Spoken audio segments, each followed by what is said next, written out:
여러분 안녕하십니까? NBS 뉴스 24입니다. 요즘 날마다 초미세먼지 농도가 역대 최악의 기록을 경신하고 있죠. 미세먼지 공습에 농촌에도 비상이 걸렸습니다. 일조량이 부족해 작물의 악영향이 우려되는 건 물론이고 농민들의 건강도 위협받고 있습니다. 김인경 기자가 보도합니다. 역대 최악의 미세먼지 공습에 농작물 생산과 농민 건강에도 비상이 걸렸습니다. 전국의 논밭은 희뿌연 미세먼지에 갇혀 앞을 분간하기 힘들 정도입니다. 더욱이 이번 미세먼지는 지름 2.5 마이크로미터 이하의 초미세먼지여서 더욱 우려스럽습니다. 초미세먼지는 76 마이크로그램 이상이면 환경부 기준에 따라 매우 나쁨 수준으로 분류됩니다. 사흘 연속 미세먼지 비상저감 조치가 내려졌던 지난 15일, 경기 화성시의 초미세먼지 농도는 1세제곱미터당 104 마이크로그램에 달했고, 충북 진천구는 171 마이크로그램, 강원 철원구는 187 마이크로그램까지 치솟았습니다. 또한 경북 김천시는 93 마이크로그램, 제주는 92 마이크로그램 수준을 보였습니다. 이번 초미세먼지 공습으로 농가들은 직격탄을 맞았습니다. 딸기는 겨울철 작물로 하우스 안쪽으로 입사되는 햇빛 양이 상당히 중요합니다. 근데 미세먼지가 심할 경우에 햇빛 양이 많게는 약 한 30-40% 정도가 줄어들어 버립니다. 그러면 그만큼 수확량도 떨어지고 품질도 낮아질 우려가 크죠. 이처럼 농가들은 일조량 부족으로 착과 불량, 뿌리 활력 저하 등 작물에 안 좋은 영향이 생길까 노심초사하고 있는 상황입니다. 실제로 2010년 황사가 극심했을 때 일조량 부족으로 시설 재배 작물 생산량이 약 30% 줄었던 전례가 있기 때문입니다. 뿐만 아니라 일부 축산 농가들도 가축의 움직임이 눈에 띄게 둔해지고 호흡기 관련 질병도 지난해보다 늘었다고 토로합니다. 더 큰 걱정은 농민들의 건강입니다. 뚜렷한 보호구 없이 농작업에 나서면서 미세먼지에 무방비로 노출되고 있기 때문입니다. 농촌진흥청은 미세먼지에 대비하기 위해 시설하우스 외부를 세척하고 특수필름을 사용할 것을 권하고 있습니다. 미세먼지 농도가 심할 경우 외부 바람이 재배 온실에 직접 유입되지 않도록 측면의 환기창을 닫고 천창을 이용하여 환기를 합니다. 그리고 새비닐로 피복할 때 유적성, 방진성 기능이 높은 피오계 필름을 사용하면 미세먼지의 부착을 줄일 수 있고 광투과율을 높일 수 있습니다. 또 미세먼지가 심한 날에는 가축을 축사 안으로 이동시키고 야외에 놓아둔 건초나 볏짚은 비닐로 반드시 덮어줘야 합니다. 가축이 폐렴이나 결막염 증상을 보이는지 여부를 수시로 점검하는 것도 필요합니다. 농민들은 미세먼지가 농사에 악영향을 끼치는 만큼 미세먼지도 가뭄이나 홍수와 같은 자연재해로 봐야 한다며 농업에 특화된 예보, 경보와 함께 정책 지원이 필요하다고 목소리를 높이고 있습니다. NBS 뉴스 김인경입니다. 정부가 2020년까지 귀농 귀촌하는 청년들을 위한 주거 공간인 청년 농촌 보금자리 4곳을 만들기로 했습니다. 공동 보육시설과 문화 커뮤니티 시설까지 갖춰진 복합 주거단지로 마련돼 지역 공동체에 활력을 불어넣을 것으로 보입니다. 보도에 김아영 기자입니다. 소소하지만 확실한 행복 소확행, 그리고 일과 삶의 균형을 뜻하는 워라밸. 새로운 가치와 생활 양식을 지향하는 움직임이 나타나면서 최근 청년들의 농촌 유입이 늘고 있습니다. 그러나 이들 중 상당수는 귀농인의 집처럼 임시거처나 전월세를 얻어 생활하고 있는 것으로 나타났습니다. 이에 농림축산식품부가 청년들의 안정적인 농촌 정착을 위해 나섰습니다. 이번에 농식품부가 추진하는 청년 농촌 보금자리 사업은 만 40세 미만의 귀농 기촌 청년, 신혼부부 또는 자녀 양육 가정에게 농촌형 단독주택 형태인 공공임대주택을 최소 5년 이상 지원합니다. 또 마을 주민들이 함께 모여 양육 부담을 나눌 수 있는 공동 보육 환경을 조성하고 문화체육시설, 작은 도서관 등 농촌 지역에 필요한 생활사회 기반 시설을 우선 마련하기로 했습니다. 농식품부는 4월 말까지 특광역시를 제외한 전국의 백신 5개 시군 중 4곳을 최종 선정해 국비와 지방비를 합쳐 한 곳당 80억 2,500만 원을 지원할 방침입니다.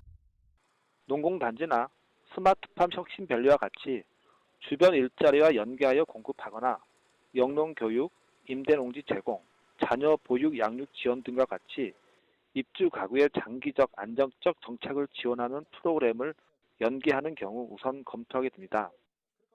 이웃나라 일본의 경우 2012년부터 이와 같은 정책을 추진해 출산율은 높이고 인구 감소세는 완화시키는 성과를 거둔 바 있는데요. 이계호 농식품부 장관이 청년들의 농촌 유입에 사활을 걸고 있는 만큼 농식품부는 청년 농촌 보금자리 4곳을 성공 모델로 만들고 다른 지역에 널리 확산될 수 있도록 지원을 아끼지 않겠다고 밝혔습니다. MBS 뉴스 김아영입니다. 지난 2004년 처음 도입된 양곡 표시제가 올해로 시행 15년을 맞았습니다. 현재 전체적인 표시 이행률이 100%에 육박하는 등 정착 단계에 들어섰다는 평가를 받고 있는데요. 그러나 쌀 등급에 따른 가격 차별화, 단일 품종 표시율 강화 등 과제도 여전히 많은 상황입니다. 양곡 표시제의 현황과 과제는 무엇인지 오주석 기자가 짚어봤습니다.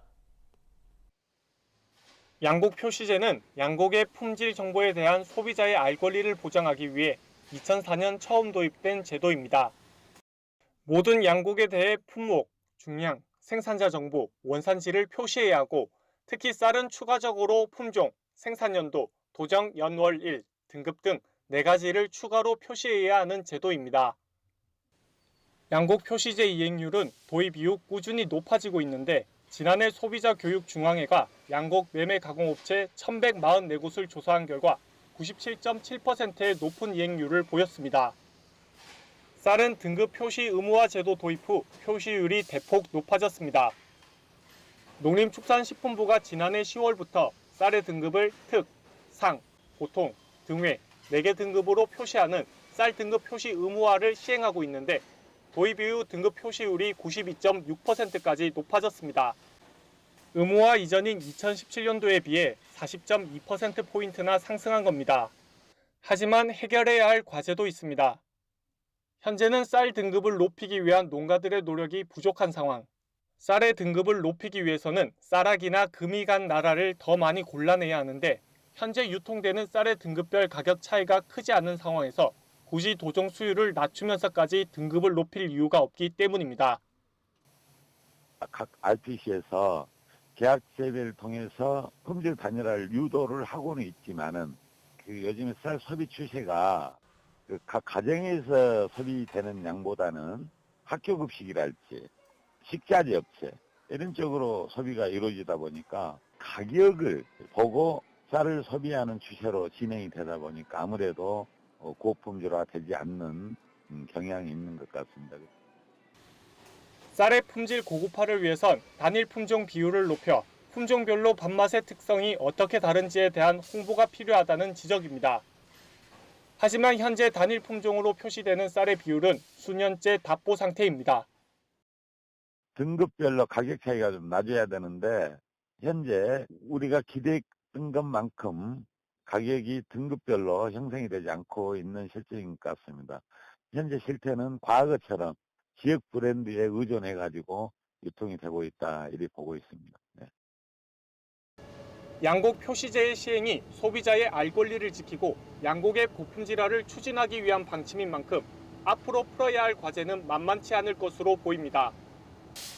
MBS 뉴스 오주석입니다. 올해 사과의 꽃눈 분화율이 평년 수준을 밑도는 것으로 조사됐습니다. 꽃눈 분화율이 좋지 않으면 사과가 정상적으로 자라지 못하기 때문에 세심한 관리가 필요한데요. 어떻게 관리해야 하는지 윤슬기 기자가 취재했습니다. 올해 사과 꽃눈 분화율이 저조한 것으로 나타났습니다. 최근 농촌진흥청 사과연구소가 전국 사과주산지 6곳을 조사한 결과 평년의 꽃눈 분화율을 크게 밑돌았습니다. 꽃눈 분화율은 나무에서 꽃눈이 얼마나 만들어지는지를 나타낸 비율로 사과 수확량과 밀접한 관련이 있습니다. 꽃눈이 적게 형성된 상태에서 가지를 많이 쳐내면 열매 맺는 비율도 낮아져 사과 수확량이 줄어드는 겁니다.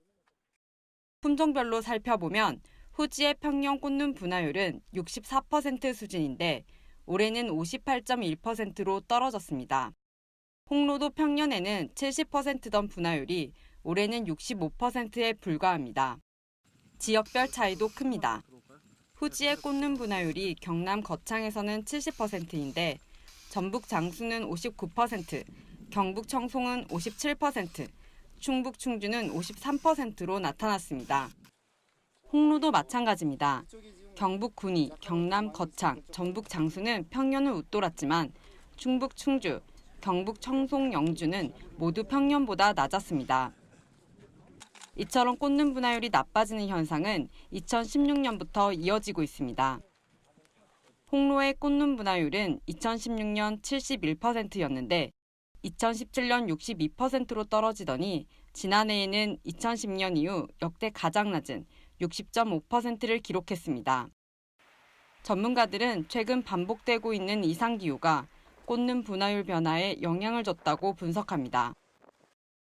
꽂는 형성에는 재배 전년도 여름철부터 수확기 사이의 날씨가 큰 영향을 주는데 2016년부터 불볕더위와 폭우 등이 이어져 나무 생육 관리가 어려웠다는 겁니다.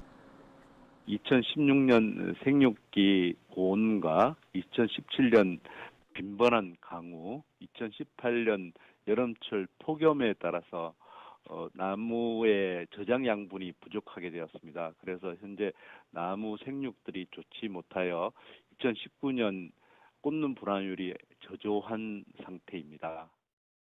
이런 때일수록 철저한 재배 관리가 중요합니다.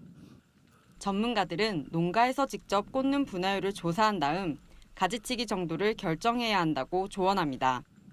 농진청은 꽂는 분화율이 낮은 농가는 가지치기를 할 때 꽃눈을 많이 남겨두라고 당부했습니다. MBS 뉴스 윤슬기입니다.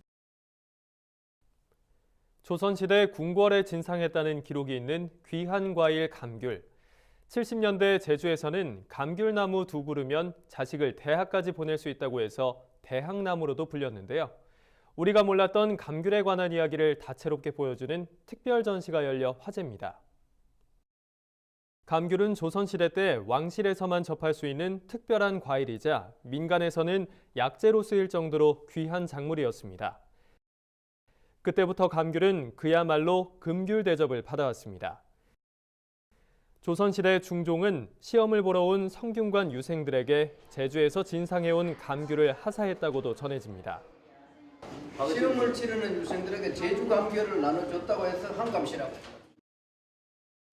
이러한 감귤의 역사와 변화를 한눈에 엿볼 수 있는 감귤 특별전이 서울 농업박물관에서 열립니다.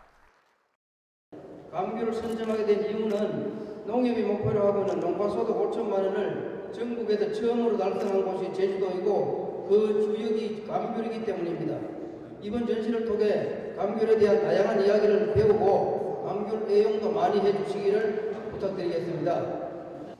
전시장에 통째로 옮겨다 놓은 이 나무는 전남 고흥군 거금도에서 직접 공수해온 감귤나무입니다. 농장에서만 볼 수 있던 감귤나무를 도시민들도 가까이에서 볼 수 있습니다. 또 감귤은 물론 한라봉과 천혜향, 레드향 등 다양한 품종의 만감류와 감귤 가공품도 전시돼 있습니다. 한쪽 벽면에는 제주도를 비롯해 수안도, 욕지도 등 도서 지역 유명 감귤 농장의 모습과 역경을 헤치고 재배에 성공한 이야기가 소개되고 있습니다. 욕지도 했네. 마침 제가 왔을 때 귤을 수확하고 있는 게 있어가지고. 이게 잘했다. 아이들은 고사리 같은 손으로 농업인의 소득 증대를 기원하며 돼지 모형의 감귤을 붙이는 특별한 퍼포먼스도 선보였습니다. 이처럼 우리나라 대표적 겨울과일인 감귤 특별전에서는 감귤의 재배 역사를 살펴보고 감귤에 얽힌 이야기를 소개하는 등 감귤과 관련된 다양한 볼거리가 제공됩니다. 이 감귤 특별전은 5월 26일까지 서울 중구 농업박물관에서 열립니다. 다음은 지역 뉴스입니다. 전라남도가 올해부터 논타작물 재배 지원 사업을 확대 추진하기로 했습니다. 논타작물 재배 지원 사업은 논에 벼 대신 콩이나 조사료 등 다른 작물을 심으면 1헥타르당 평균 340만 원을 지원하는 사업입니다. 지원 대상은 지난해 사업 참여 농지와 쌀 변동직불금 지급 농지, 2018년 벼 재배 사실이 확인된 농지 등입니다. 지난해와 같이 단연생을 포함한 모든 작물에 대해 지원되며 과잉 생산 시 수급 불안이 우려되는 무와 배추, 고추, 대파는 제외됩니다. 지원금은 이달 22일부터 6월 28일까지 농지 소재 읍면 동사무소에서 신청하면 됩니다. 충남 홍성군이 삼농정책 특화사업 공모에 나섰습니다. 삼농정책은 생산자와 소비자, 도시와 농어촌의 상생을 위한 정책으로 홍성군은 올해 중소고령농 중심의 로컬 사업과 여성 청년 농어민 육성 사업 등의 분야에서 공모를 추진합니다. 신청 자격은 농어업인 단체와 농업법인, 장목반 농협 등이며 다음 달 1차 서류 심사와 2차 심사를 거쳐 사업 대상자를 선정할 예정입니다. 응모를 희망하는 단체는 다음 달 8일까지 홍성군 홈페이지에서 신청서를 내려받아 작성한 뒤 군청 농정팀이나 읍면 산업팀에 제출하면 됩니다. 전북 완주군이 맞춤형 농업 지원을 위해 자체적으로 농업 경영체 전수조사를 벌입니다. 조사 대상은 지역의 모든 농업 경영체 11,731가구로 다음 달 22일까지 진행됩니다. 조사는 농가의 기본 현황과 시설 현황, 유통 현황뿐만 아니라 올해 농산물의 생산량 예측 조사도 함께 실시합니다. 한편 완주군의 농업 경영체 조사는 매년 군 자체적으로 진행되는 것으로 올해 4년째를 맞았습니다. NH농협은행이 설을 앞두고 전국 중소기업을 위해 8조 원 규모의 설 자금을 지원합니다. 지원 대상은 중소기업과 개인 사업자로 신규 신청에는 3조 원, 기한 연장에는 5조 원이 지원될 계획입니다. 특히 농협은행은 중소기업과 소상공인의 금융 비용 부담을 줄이기 위해 특별 우대금리 0.1%를 추가로 감면해 주기로 했습니다. 기간은 다음 달 20일까지입니다. 우리 농산물의 숨은 효능과 건강 정보를 전해드리는 건강톡톡 알고 먹는 우리 농산물 시간입니다. 네, 오늘의 건강 먹거리는 최다혜 기자와 함께 알아봅니다. 안녕하세요. 안녕하세요. 안녕하세요. 네, 오늘은 어디에 좋은 농산물 소개해 주실 건가요? 네, 주위에서 콜레스테롤이 걱정된다는 말 많이 들어보셨죠? 밖에서 밥을 사 먹는 경우가 많아진 요즘 기름진 음식이나 자극적인 조미료가 들어간 음식 섭취가 늘면서 콜레스테롤에 대한 걱정도 커지고 있습니다. 특히 콜레스테롤 수치가 높아지는 주 원인이 잘못된 식습관이기 때문에 식단 관리가 필수인데요. 우리 몸의 콜레스테롤을 낮추는 데 효과적인 우리 농산물이 있습니다. 지금 바로 만나보시죠. 밤이면 밤마다 기름기 가득한 야식 생각으로 잠 못 이루고 계신가요? 아니면 맵고 짜고 달기까지 자극적인 음식에 중독되진 않으셨나요? 여기 맛 좋고 영양까지 최고인 우리 농산물이 있습니다. 바로 표고버섯입니다. 경기도 양주의 표고버섯 농장. 온실에 들어서자 버섯 향이 가득합니다. 살이 통통하게 오른 표고버섯. 수확하는 손길이 바쁜데요. 현재 우리는 이 원목으로 하는 게 아니고 이 참나무 톱밥을 압축을 시켜서 우리가 지금 현재 생산하고 있습니다. 보통 보름 쉬고 그걸 보고 이제 주기라 그러는데 1주기 수확을 끝내고 15일에서 20일을 휴면하고 그 다음에 우리가 다시 발생 작업을 시켜서 2차 발화를 있습니다. 쫄깃한 식감과 진한 향이 예술인 표고버섯. 약 600년 전 중국 명나라에서도 이미 표고버섯의 효능을 높이 평가한 기록이 남아있을 만큼 표고버섯은 오래된 건강식품 중 하나인데요. 동양의 음식이었던 표고버섯은 재배가 까다롭지 않아 이제는 사시사철 전 세계에서 만나볼 수 있는 식재료가 됐습니다. 또 최근에는 표고버섯의 다양한 효능이 알려지면서 더 주목을 받고 있습니다. 미국 심장학회에서 발표한 좋은 콜레스테롤은 높이고 나쁜 콜레스테롤은 낮추는 10대 음식 가운데 1위로 선정됐을 뿐 아니라 농촌진흥청에 따르면 표고버섯에 풍부한 항바이러스 물질인 레티난 성분은 면역력을 증가시키고 암세포 증식을 억제하는 데도 도움이 된다고 합니다. 표고버섯은 혈중 콜레스테롤을 저하시키는 효과가 있는데요. 특히 나쁜 콜레스테롤로 알려져 있는 LDL 콜레스테롤을 효과적으로 낮추는 기능이 있습니다. 뿐만 아니라 면역 체계를 자극해서 면역력을 향상시키기 때문에 암을 예방하는 효과도 기대할 수 있습니다. 또한 햇빛에 말린 표고버섯의 경우는 활성형 비타민 D가 풍부하게 들어있기 때문에 골다공증을 예방하는 데 도움을 받을 수 있습니다. 맛은 물론이고 영양까지 최고인 표고버섯. 먹는 방법도 간단합니다. 팬에 달달 볶아내면 온 가족 입맛 살리는 쫄깃한 표고버섯 볶음. 완성이고요. 달콤 새콤 표고버섯 장아찌는 밥도둑이 따로 없습니다. 또 말린 표고버섯을 차로 우려내 물 대신 먹어도 좋겠죠? 그렇다면 좋은 버섯 고르는 법 한번 알아볼까요? 우리 농가에서는 이 버섯 좋은 거를 보다시피 가시 두껍고 뒤가 뒷면을 요래 보면은 뒷면이 거의 붙어 있는 상태예요. 이런 버섯이 최상품으로 우리가 인정을 하고, 그리고 약간 버섯이 좀 나쁜 버섯은 보다시피 뒤가 이렇게 가시 많이 벌어졌어요. 벌어지고 이 대가 가늘고 이런 거는 저 상품으로 인정을 안 하고 우리가 비품으로 주로 이제 많이 이제 판매를 하는데, 요거는 보다시피 가시 좀 얇아요. 가시 얇고 사이즈가 좀 적은 거, 요거는 상품이 아니고 중품으로 보면 된다. 좋은 표고버섯을 구입했다면 씻지 않은 그대로 비닐에 넣어 냉장 보관하는 게 좋다고 하니 꼭 기억하시고요. 우리 가족 건강 지켜주는 표고버섯. 오늘 저녁 표고버섯 요리 한 상 어떨까요? 네, 최다희 기자 잘 봤습니다. 이렇게 보기만 해도 표고버섯 향이 입안에 맴도는 것 같은데요. 그렇다면 표고버섯을 섭취할 때 특별히 주의해야 할 점이 있을까요?